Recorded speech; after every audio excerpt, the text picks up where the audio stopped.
Yes, ഞാൻ മിസ്സാണ്. അപ്പോൾ നിങ്ങൾക്ക് ഇമ്പോർട്ടൻ്റ് ആയിട്ടുള്ളൊരു വീഡിയോ ആയിട്ടോ മിസ് വന്നിട്ടുള്ളത്. അതായത് നമ്മളെ ക്ലാസ് 7 അല്ലേ, ക്ലാസ് 7 ഓണം എക്സാം ഒക്കെ ഉണ്ട് അല്ലേ. അപ്പോൾ അതിൽ നമ്മളെ ബേസിക് സയൻസിലെ ഏതൊക്കെ ഫോക്കസ് ഏരിയാസ്, അതായത് ഇത് ഇത്രയും ചാപ്റ്റർ ആണെന്നുള്ള കാര്യം മിസ് മുന്നേ പറഞ്ഞു തന്നായിരുന്നു. ആ ഒരു ചാപ്റ്ററിൽ നിങ്ങൾ ഏതൊക്കെയാണ് ഫോക്കസ് ആയിട്ട് പഠിക്കേണ്ടത്, ഏതൊക്കെയാണ് പഠിക്കേണ്ടത്. ഓക്കെ, ഇത് മാത്രം പഠിച്ചാൽ മതി എന്നല്ല പറഞ്ഞത്. ഇതിന് കുറച്ചും കൂടി ഇമ്പോർട്ടൻസ്, ഇതിന് കുറച്ചും കൂടി ഇമ്പോർട്ടൻസ് കൂടുതലാണ്, ഇത് കുറച്ചും കൂടി ഇമ്പോർട്ടൻ്റ് ആണ്. ഓക്കെ, അപ്പോൾ മിസ് നിങ്ങളോട് ഒരു കാര്യം പറഞ്ഞോട്ടാ. അതായത് നമ്മൾ ക്ലാസ് 7 സൂപ്പർ ബാച്ച് സ്റ്റാർട്ട് ചെയ്തിട്ടുണ്ട്. ഈ ഒരു പ്രൈസ് നിങ്ങൾക്ക് എന്ത് ചെയ്യാൻ പറ്റും, ബാച്ച് സ്റ്റാർട്ട് ചെയ്യാൻ പറ്റും. അതുപോലെ തന്നെ നിങ്ങൾക്ക് USS എന്ന് പറഞ്ഞൊരു വലിയ സ്വപ്നം ഉണ്ടല്ലേ, അതെ USS ഉണ്ട്.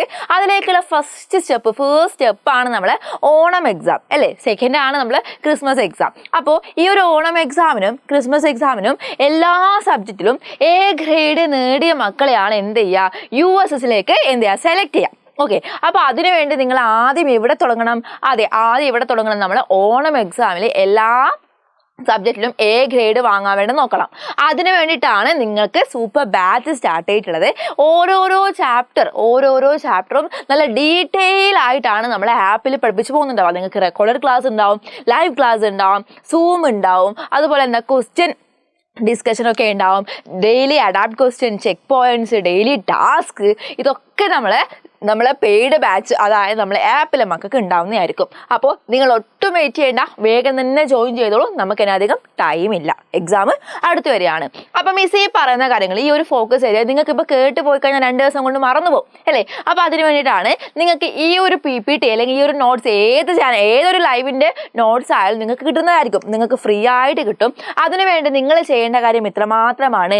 താഴെ അതായത് നമ്മളെ യൂട്യൂബിൽ നമ്മളെ കമൻറ്റ് ബോക്സ് അല്ലെങ്കിൽ ഡിസ്ക്രിപ്ഷൻ ബോക്സിൽ ഒന്ന് ക്ലിക്ക് ചെയ്ത് കഴിഞ്ഞാൽ നിങ്ങൾക്ക് നമ്മളെ കമ്മ്യൂണിറ്റി ഗ്രൂപ്പിൻ്റെയും വാട്സപ്പ് ചാനലിൻ്റെയും ലിങ്ക് കാണാൻ പറ്റും. ഇതിൽ 2ലേക്കും നിങ്ങൾ ജോയിൻ കൊടുക്കുക. ഇതിൽ ജോയിൻ കൊടുത്തുകൊണ്ട് നിങ്ങൾക്ക് PDF കിട്ടുന്നതായിരിക്കും. അതുപോലെ തന്നെ ക്ലാസ് 7 എജുപോർട്ട് ഫ്രീ ആയിട്ട് ഒരു ട്രെയിനിങ് തരികയാണ്. എന്താണ്, നമ്മൾ USSൻ്റെ ഫസ്റ്റ് സ്റ്റെപ്പ് തികച്ചും എജുപോർട്ട് ഫ്രീ ആയിട്ട് തരികയാണ്. അതായത് ഓരോ ദിവസം ഡെയിലി വർക്കൗട്ട് ചെയ്യാനുള്ള ഓരോ ക്വസ്റ്റ്യൻസ് വരും. നിങ്ങൾ ജസ്റ്റ് എന്ത് ചെയ്താൽ ഒരു ക്വസ്റ്റ്യൻ 4 ഓപ്ഷനായിട്ട് നിങ്ങൾക്ക് എന്ത് ചെയ്യും, ആ ഒരു ചാനലിൽ തരുന്നതായിരിക്കും. നിങ്ങളത് ചെയ്ത് പോവാം. അപ്പോൾ നിങ്ങൾക്ക് എന്തായിരിക്കും, അതങ്ങ് ഇവിടെ രജിസ്റ്റർ ആയിക്കോളും. അപ്പോൾ നമ്മൾ ഇപ്പോഴേ തുടങ്ങുകയാണ് USS. അതിൻ്റെ ഒപ്പം നമ്മൾ ഓണം എക്സാമും മറക്കേണ്ട. ഇപ്പോഴേ നമ്മൾ USS തുടങ്ങിക്കഴിഞ്ഞാൽ ആ ഒരു സമയം നമ്മളിങ്ങനെ വല്ലാതെ ബുദ്ധിമുട്ടി പഠിക്കേണ്ടി വരില്ല. നമ്മളെന്താ ഓരോ ദിവസം ഒരു ക്വസ്റ്റ്യൻ വെച്ച് നമ്മൾ ചെയ്ത് പഠിക്കുന്നു.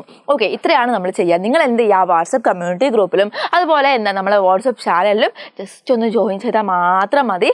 ഓക്കെ, എല്ലാം സെറ്റായിരിക്കും. അതുപോലെ തന്നെ ഇതുപോലെയുള്ള കൂടുതൽ വീഡിയോസ് നിങ്ങൾക്ക് കിട്ടണം അല്ലേ. എല്ലാ ഇൻഫോർമേറ്റീവ് ആയിട്ടുള്ള വീഡിയോസും കിട്ടണമെങ്കിൽ ഒന്ന് സബ്സ്ക്രൈബ് ചെയ്താൽ മതി അല്ലേ. ഓക്കെ, കൂടുതൽ ഒരു ലൈക്ക് ബട്ടൺ ക്ലിക്ക് ചെയ്തോട്ടോ മിസ്സിന് വേണ്ടിയിട്ട്. അപ്പോൾ എന്ത് ചെയ്യുക, നമുക്ക് സ്റ്റാർട്ട് ചെയ്യാം. അപ്പോൾ നമുക്കറിയാം, നമുക്കൊരു 4 ചാപ്റ്ററാണ് പഠിക്കാനുള്ളത് അല്ലേ. കറക്റ്റ് പറഞ്ഞാൽ 3 ചാപ്റ്ററിൻ്റെ ഫുള്ളും പിന്നെ 4ാമത്തെ ചാപ്റ്ററിൻ്റെ ഒരു കുറച്ച് പോർഷനുകൾ പഠിക്കാനുള്ളത് കേട്ടോ. ഓക്കെ, അപ്പോൾ നമ്മൾ ഫസ്റ്റ് ചാപ്റ്ററാണ് ടുവാർഡ്സ് എ 100-fold yield അല്ലെങ്കിൽ വിളയിക്കാം 100 മേനി. ഇതിൽ കുറച്ച് അധികം പോയിന്റ്സ് നമുക്ക് നന്നായിട്ട് നോക്കാനുണ്ട്. ഒന്നാമത്തെയാണ് vegetative propagation and sexual reproduction. അതായത് എന്താ, കായിക പ്രജനനം, ലൈംഗിക പ്രത്യുൽപാദനം. പിന്നെ എന്താ, ലെയറിങ്, പതിവയ്ക്കൽ അല്ലേ. പിന്നെയോ ഗ്രാഫ്റ്റിംഗ്, നമ്മളെ കമ്പൊട്ടിക്കൽ. ദെൻ എന്താ, ബഡ്ഡിങ് അല്ലേ, മുകുളമൊട്ടിക്കൽ. പിന്നെ ഹൈബ്രിഡൈസേഷൻ അല്ലെങ്കിൽ വർഗ്ഗസങ്കരണം, ആർട്ടിഫിഷ്യൽ പോളിനേഷൻ അല്ലെ, കൃത്രിമ പരാഗണം. ഇനിയോ അഗ്രികൾച്ചർ റിസർച്ച് സെൻറ്റർ, എന്തൊക്കെയാണ്, കാർഷിക ഗവേഷണ കേന്ദ്രങ്ങൾ. പിന്നെന്താ, ഓർഗാനിക് ഫെർട്ടിലൈസേഴ്സ്, കെമിക്കൽ ഫെർട്ടിലൈസേഴ്സ്, അതായത് ജൈവവളങ്ങളും രാസവളങ്ങളും. ദെൻ പെസ്റ്റ് കൺട്രോൾ മെഷേഴ്സ്, കീടനിയന്ത്രണ മാർഗങ്ങൾ.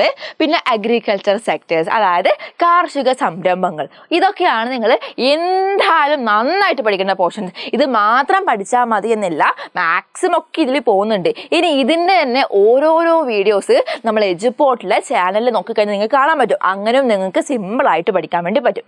ഇതാണ് നമ്മൾ ഫസ്റ്റ് ചാപ്റ്ററിലെ ഇമ്പോർട്ടൻറ്റ്. ദെൻ നമ്മളെ ആസിഡുകളും ബേസുകളും അല്ലേ.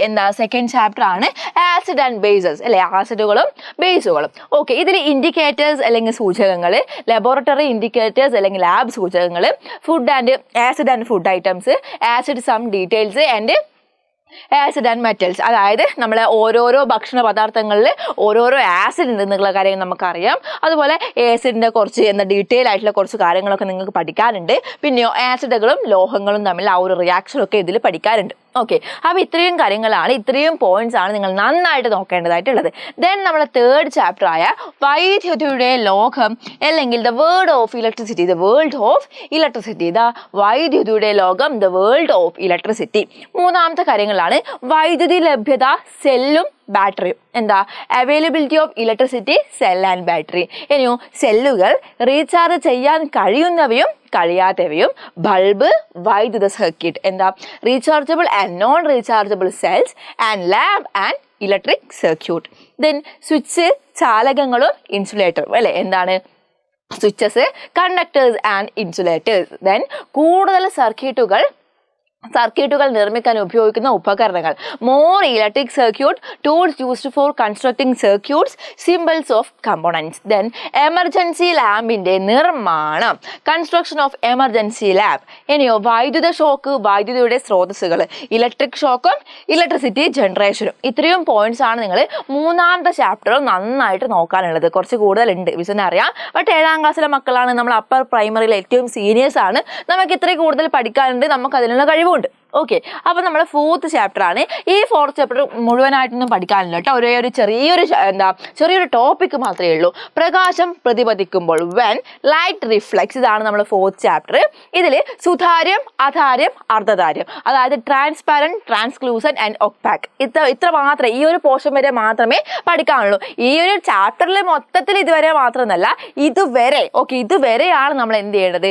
പഠിക്കേണ്ടത്. ഓക്കെ, നിങ്ങൾക്ക് മനസ്സിലായോ? ഇതുവരെയാണ് നമ്മൾ പഠിക്കേണ്ടത്. അപ്പോൾ ഈ പറഞ്ഞ കാര്യങ്ങൾ മിസ് വീണ്ടും പറയാണ്. ഇത് മാത്രം പഠിച്ചാൽ മതി എന്നല്ല, ഇതിന് കൂടുതൽ ഇമ്പോർട്ടൻസ് കൊടുക്കണം. ഇതിന് കുറച്ച് കൂടുതൽ ഇമ്പോർട്ടൻസ് ഉണ്ട്. അപ്പോൾ ഇത് കുറച്ച് നന്നായിട്ട് പഠിക്കാം, അതാണ് വേണ്ടത് കേട്ടോ. ഓക്കെ, അപ്പോൾ ഇതുപോലെയല്ല നമ്മൾ കൂടുതൽ വീഡിയോസിന് ചാനൽ സബ്സ്ക്രൈബ് ചെയ്യുക. അപ്പോൾ കമ്മ്യൂണിറ്റിൻ്റെ കാര്യം, വാട്സാപ്പ് ചാനലിൻ്റെ കാര്യം എൻ്റെ മക്കൾ മറക്കണ്ട. ഓക്കെ, അപ്പോൾ ഇപ്പോൾ മിസ് പോവാണ്. അടുത്ത വീഡിയോ ആയിട്ട് പിന്നെ വരാം. Okay, by.